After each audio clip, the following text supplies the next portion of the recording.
Hello everyone, कैसे हैं आप सभी। आई होप अच्छे होंगे। मैं भी अच्छी हूँ, आप भी अच्छे होंगे।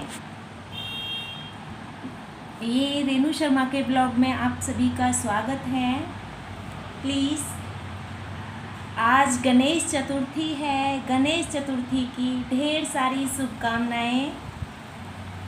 अच्छा, किस किस के घर में स्थापित किए गए हैं गणेश जी, है ना। किस किस के घर में स्थापित किए गए हैं। आज गणपति बाबा हर घर में खुशियों की बरसात लेके आए हैं, है ना। गणपति जी की तो लीला ही अलग है ना। गौरी जी के बेटे की, गणपति लल्ला की तो लीला ही अलग है। और बताइए किस किस के घर में, प्लीज़ कमेंट में बताना किस किस के घर में गणेश जी स्थापित हुए हैं, है ना। और मैं ये ब्लॉग लेके आई हूँ छोटी छोटी बातें आपसे शेयर करने के लिए, आपसे बातें करने के लिए। श्री गणेशाय नमः, क्योंकि आज तो गणेश जी का दिन है ना, तो एक बार बोलते हैं श्री गणेशाय नमः। आई होप आज गणेश जी की सबने दिल से, मन से, बड़े भक्ति भाव से स्थापित किए होंगे, और करने भी चाहिए, क्योंकि हमारे गणेश जी हैं ना, वो गौरा जी के, भोले बाबा के बेटे हैं ना, तो करना भी चाहिए, है ना। अभी कुछ दिन पहले बीते हुए टाइम में कृष्ण जन्माष्टमी आई थी, तो हमारे कान्हा जी का भी तो स्वागत हुआ था ना। अब आज हैप्पी बर्थडे ही है ना। आज क्या है, हैप्पी बर्थडे, हमारे गजानंद जी का हैप्पी बर्थडे। चलो मिलके बोलते हैं हैप्पी बर्थडे गजानंद जी। क्योंकि हमने जब कृष्ण जन्म हुआ था तो रात में सब ने बजा, बलून वगैरह लगा के सब ने बोला था हैप्पी कृष्ण जन्माष्टमी। तो आज कैसे बोलेंगे, हैप्पी गजानंद महाराज की, है ना। बहुत खुश हैं गजानंद जी। अब गजानंद जी को क्या भोग, जैसे कान्हा जी को क्या पसंद था, प्रसाद, है ना।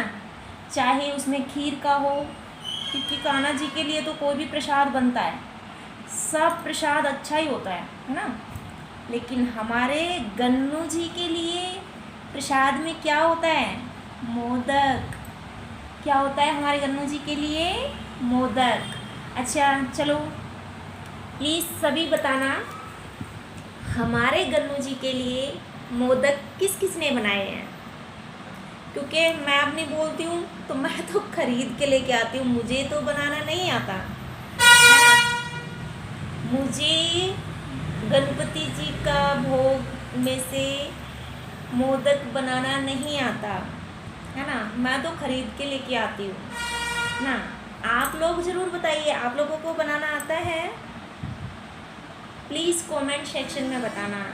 ये आज गणेश चतुर्थी है, हमारे गन्नू जी का हैप्पी बर्थडे है।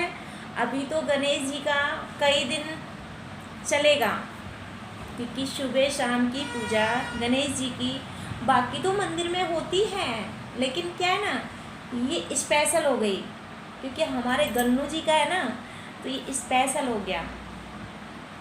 और बताइए आपके यहाँ स्थापित किए हैं आप लोगों ने घर में, नहीं किए हैं।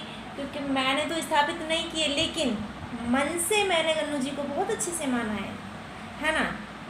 गणपति जी के छोटे लाला मन में बस गए प्यार बना के, क्योंकि उनका प्यार ही है ना जो मन में बस जाता है। जैसे हमारे कान्हा जी का, जैसे हमारे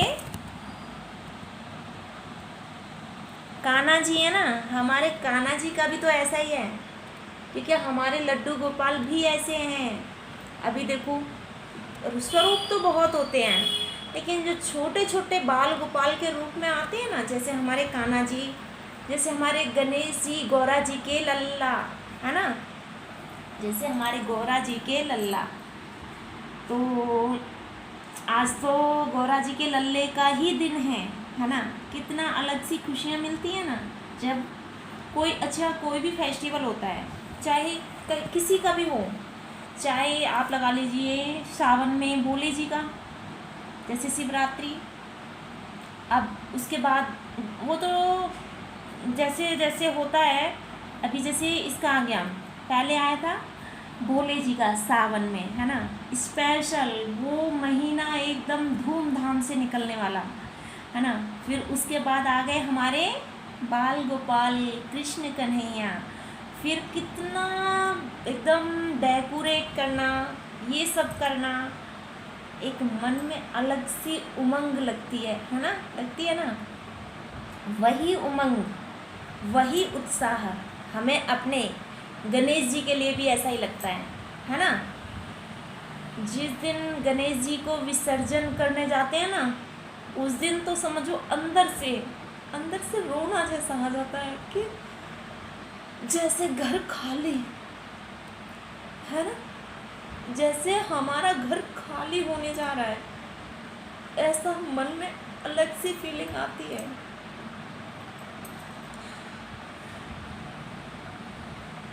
नहीं,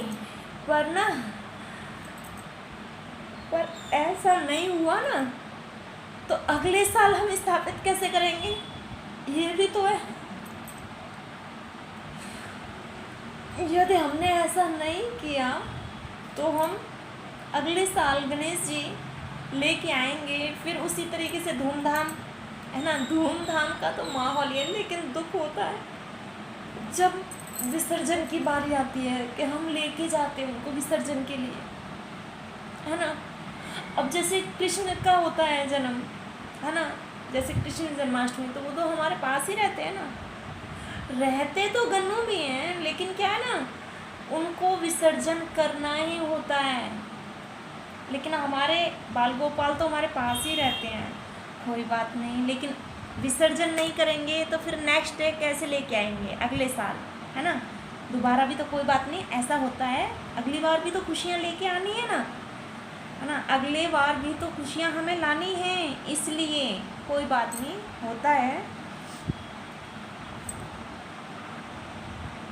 इमोशनल कर दिया गन्नू जी ने, तो बिल्कुल इमोशनल कर दिया मुझे ही नहीं, आप सबको भी।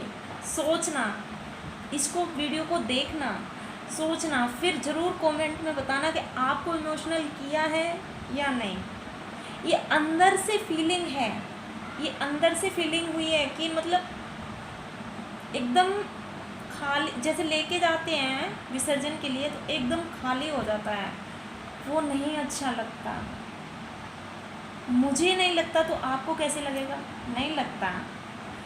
जब घर में होते हैं ना, अब देखो घर का कोई भी फैमिली मेम्बर कोई भी रहा हो, घर से जाता है तो कितना बेकार लगता है। अब ये तो सोचो, ये तो गणपति जी हैं, ये जाएंगे तो हमें कैसा लगेगा, नहीं अच्छा लगेगा, नहीं लगेगा। लेकिन कुदरत का नियम भी तो है, कोई बात नहीं, नियम भी तो उन्होंने ही बनाया है, हमारी तो फीलिंग है, नियम उन्हीं का है ना, कोई बात नहीं। इस चीज़ का टॉपिक यहीं ख़त्म करते हैं। अब ऐसा नहीं होगा तो अगले साल कैसे आएंगे, है ना। श्री गणेशाय नमः बोलो, सभी लोग मिलके बोलो, श्री गणेशाय नमः।